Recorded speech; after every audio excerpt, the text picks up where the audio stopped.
El Evangelio cambia. El Evangelio Cambia cambia. realidades. Cambia El circunstancias. Evangelio cambia.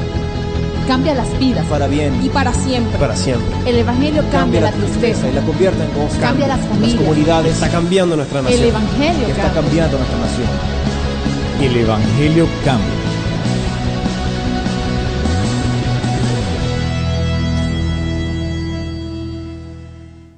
Bueno, estamos nuevamente en este espacio, en esta hora también por este canal, llevando a ustedes el mensaje de la palabra de Dios, el mensaje de salvación, el mensaje de vida, el mensaje de arrepentimiento, el mensaje de conocimiento de Dios, el mensaje de la verdad sobre Dios, la palabra del Señor.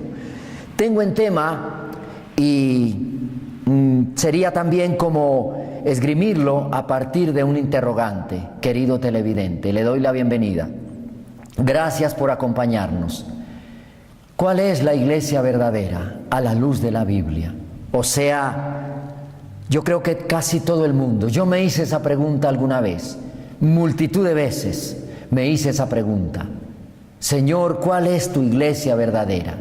Y entonces resulta que un día escudriñando el libro de Judas, ese libro antes del Apocalipsis, el penúltimo, parece que Judas era uno de los hermanos de Jesús, hermano de papá y mamá, hermano de Santiago, un libro más atrás. Un día vamos a explicar este tema con fundamento sagrado, lo que les estoy diciendo. Se escribió alrededor del año 81 después de Cristo, el libro de Judas, y en 2 versículos describe la iglesia verdadera. ¿Cuál es la iglesia verdadera?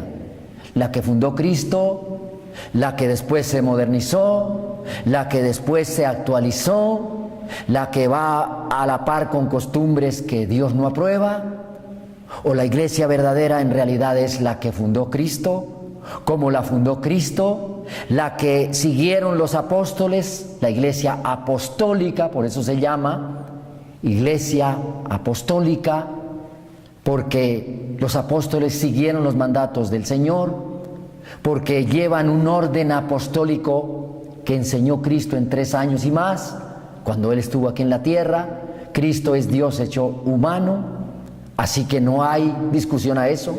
La palabra de Dios es la palabra de Dios, aunque usted crea o no crea, ella se va a cumplir, ¿cierto? No va a dejar de ser la palabra de Dios. El Evangelio es lo mismo, ¿cierto? Y entonces comienzo yo a leer esta parte donde saluda Judas en su carta a la Iglesia Universal de Cristo. Dice lo siguiente: Judas, siervo de Jesucristo y hermano de Jacobo, es el mismo Santiago del libro más atrás, a los llamados, a los santificados en Dios Padre, a los guardados en Jesucristo, misericordia y paz y amor os sean multiplicados.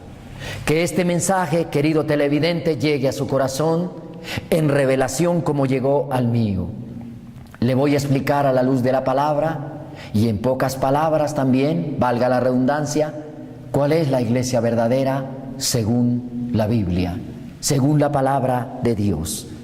Aquí denota que es un saludo, ya lo había dicho, y la primera palabra que pronuncia en el saludo este Judas, hermano del Señor, el Señor Jesucristo, dice: Judas, siervo de Jesucristo, servidor de Él, hermano de Jacobo, a los llamados. La verdadera iglesia de Cristo tiene que tener un llamado. Nadie puede tener la revelación divina si Dios mismo no se la da. Nadie puede venir a Cristo si Cristo no toca tu corazón. Nadie puede recibir una autoridad para predicar la palabra si Dios no la da. Eso le dijo Jesús a Pilato: ninguna autoridad te es dada si no viene de arriba. No puede una persona pararse aquí a orar si Dios no se lo da, no le da ese don, no le da el ministerio como predicador, como lo que yo hago. Replicar las cosas que Dios escribió, que Dios manda tal y como Dios las dice. No como yo las digo, sino como Él las dice. Toda persona que pertenezca a la iglesia verdadera tiene que tener un llamado. Yo no estoy aquí frente a esta cámara porque es que yo quería salir en televisión. Yo no estoy aquí frente a esta cámara porque mire, es que me luce este simbolismo que me pongo. No, porque Dios me hizo un llamado. Si yo les contara el testimonio de lo que yo era 19 años atrás, de pronto los pongo a llorar. De la persona que yo era cuando no tenía a Cristo. ¿Quién era yo cuando no tenía a Cristo? ¿Quiénes de todos ustedes, los cristianos que me están mirando, eran ustedes antes de conocer a Cristo? ¿Quién era Pedro y Andrés su hermano antes de ser apóstoles? Apóstoles, imagínense, eran unos pescadores del vulgo judío. Hasta Pedro cargaba a todo momento cuchillo, ahí, espada. No era porque era una persona de bien. ¿Quién fue los demás apóstoles? Como Mateo, que era allí un ladrón de impuestos, cobrador de impuestos de los romanos. ¿Quién era él? ¿Quién eran los demás apóstoles? Gente noble, sencilla, lo más de sencilla. ¿Quién era Zacarías, el papá de Juan el Bautista? Un campesino. ¿Quién era Moisés antes de que Dios lo llamó a libertar su pueblo? Era un reo de homicidio por haber matado a un egipcio. Tuvo que huir de Egipto. ¿Quién era Saulo de Tarso? El gran Pablo, o apóstol Pablo, o San Pablo, que tiene tanto auge en el Nuevo Testamento. Escribió 13 epístolas. Casi es el autor de todo el Nuevo Testamento. ¿Quién era él? Era un asolador de cristianos, matón de cristianos, perseguía a la iglesia de Cristo. Leas el capítulo 9 del libro de los Hechos y ahí está su encuentro personal con Cristo. ¿Quién éramos nosotros antes de pertenecer a la iglesia verdadera? No es ir donde vaya harta gente, donde a lo mejor alguien se pare aquí vestido de santo, ¿cierto? Y realmente no lleva el mensaje correcto. No es la verdadera iglesia. La verdadera iglesia es cuando yo y usted tenemos una transformación en Cristo y sentimos la presencia del Espíritu Santo. No oponerse al error es aprobarlo. No defender la verdad es apoyarla. Por eso estamos en este canal, en este espacio, llevando el mensaje de salvación. Esta vez, ¿cuál es la verdadera iglesia? A la luz de la palabra de Dios. Un llamado, ya lo dije, tiene que tener la persona un llamado. Usted, Dios lo puede estar o haber llamado, mire, cantidad de veces. Hay gente que dice, sí, yo ya fui a la iglesia cristiana, ya hasta me bauticé, y están en otras cosas. Hay gente que dice, no, yo me gustan los programas cristianos, me llama la atención leer los salmos, los proverbios, pero hasta ahí llegan, no sabiendo que Dios le está haciendo un llamado para que pertenezca a la verdadera iglesia. Dice la segunda palabra del apóstol Judas, santificados en Dios Padre. ¿A qué se refiere la santidad? La santidad es algo que es un cambio genuino en el corazón del ser humano. Vivir la palabra, leerla y ponerla por obra, eso se llama santidad. Vivir como vivió Cristo. Hay gente que a mí me sale con unos cuentos, aún de los que se dicen ser de la iglesia verdadera. Y yo le digo, lo primero que le digo, pero Cristo no predicó de esa manera. Cristo no dio esos mensajes apóstatas, herejes, no los dio. Él fue muy claro. Santidad, porque sin ella nadie verá al Señor. En este momento estoy mirando un bombillito en la cámara, sí, que me anuncia que estoy al aire. ¿Sabe, querido televidente? En cada ser humano hay un par de bombillitos para probarnos nosotros mismos la santidad ante Dios. La santidad no es un traje, por eso quizá estoy vestido así. La santidad es adentro, el alma. Salomón dijo que en todo tiempo sean blancos tus vestidos. Hablaba de la parte interna del hombre. Esos dos bombillitos que tiene cada ser humano para que usted mismo se califique si está en santidad o no, se llaman los ojos. La lámpara del cuerpo es el ojo, dijo Jesús. Si usted mira a una mujer para codiciarla, ya es pecado. Hay maldad en tus ojos. Pero si usted la mira con respeto, ahí hay santidad. Esos son los bombillitos.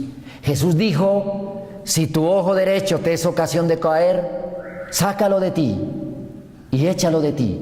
Mejor es que entres sin un ojo al cielo y no que teniendo ambos ojos seas echado al infierno.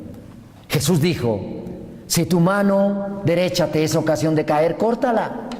Mejor es que entres manco, así le dicen a una persona que no tiene un brazo. Mejor es que entres sin un brazo al reino de los cielos y no que teniendo ambos brazos te pierdas, te vayas para el infierno. Tercera palabra, guardados en Jesucristo. Estoy hablando de la verdadera iglesia, basado en el texto de Judas 1 y 2, los primeros 2 versículos. ¿Qué es una persona guardada en Cristo? Una persona que sigue la regla de fe y de vida correcta, la fe verdadera, basado en la palabra de Dios. Si usted la basa en otra cosa, se puede estar engañando, lo pueden estar engañando. Leer la palabra, ponerla por obra. Misericordia. Eso dice el Señor en otra parte bíblico. Porque misericordia quiero y no sacrificios. ¿Cierto? Y conocimiento de Dios más que holocaustos. Misericordia es obrar en compasión con la persona que está perdida y no conoce de Cristo, como lo que estamos haciendo en este momento. Tratar de llegarle con el mensaje de salvación a la gente, porque Dios nos puede estar cobrando eso. Él nos va a decir en el juicio, pero mira Luciano, yo te puse un canal, te abrí esa puerta allá, te di el don de predicar, el ministerio de predicar, te di revelaciones y usted se quedó acostado sin hacer nada. Es responsabilidad de nosotros. Misericordia, como la que tuvo Jesús en el juicio de la adúltera, ¿recuerdan? Eso se llama misericordia. Compasión, una segunda oportunidad. La siguiente palabra para pertenecer a la iglesia verdadera, paz. No es la paz que el mundo da, sino la paz que Cristo da. Mi paz os dejo, mi paz os doy. Yo no la doy como el mundo la da. Eso dijo Jesús. Cuando la paz de Cristo llega a un ser humano, mire, es sensible en nuestro ser eso. Uno la siente. Por eso usted siempre ve a un cristiano como gozoso, como pacificador.